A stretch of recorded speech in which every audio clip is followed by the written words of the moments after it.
नमस्ते दोस्तों। आइए आज म्यूचुअल फंड और लाइफ इंश्योरेंस पॉलिसी के डिफरेंस के बारे में जानते हैं।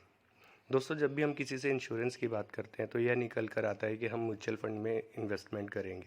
म्यूचुअल फंड बहुत अच्छा है और उसमें बचत भी करनी चाहिए, इसमें किसी तरीके की कोई मनाही नहीं है।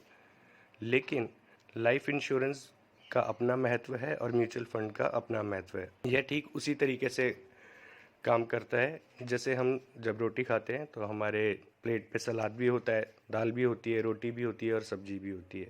इसी तरीके से सेविंग्स के अलग अलग तरीके होते हैं। म्यूचुअल फंड जो है मार्केट के रिस्क कवर के साथ आपको सेविंग देता है और एलआईसी की पॉलिसी आपको गारंटेड बेनिफिट देती है।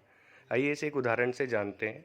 मान लीजिए दो दोस्त थे, ए और बी। ए डिसाइड करता है कि मैं म्यूचुअल फंड में इन्वेस्टमेंट करूंगा और बी डिसाइड करता है कि मैं लाइफ इंश्योरेंस पॉलिसी में इन्वेस्ट करूंगा। दोनों जने 1-1 लाख रुपया सालाना बचाने का प्लान लेते हैं और अपनी अपनी सेविंग्स को स्टार्ट करते हैं।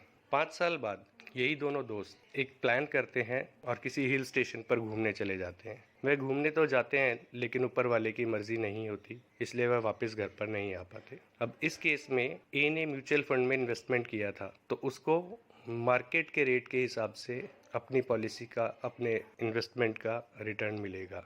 जबकि बी ने लाइफ इंश्योरेंस में इन्वेस्टमेंट किया था और इस इन्वेस्टमेंट की वजह से यदि ये दुर्घटना मृत्यु है तो दुर्घटना लाभ उनका जितना भी इंश्योरेंस होगा उससे डबल मिल जाएगा। साथ ही उन्होंने जितना 5 साल में पैसा जमा किया है वह बोनस के साथ वापस मिलेगा। तो दोस्तों, ये एक बहुत बड़ा डिफरेंस है।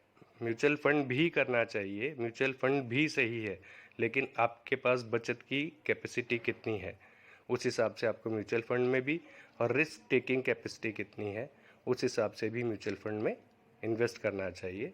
लेकिन एलआईसी की या किसी भी बीमा कंपनी की पॉलिसी सिर्फ और सिर्फ अपने घर की और अपनी सुरक्षा के लिए ली जाती है, जिसको कभी भी नकारा नहीं जा सकता और ये हमारी प्रायोरिटी में टॉप लिस्ट पर रहनी चाहिए। धन्यवाद।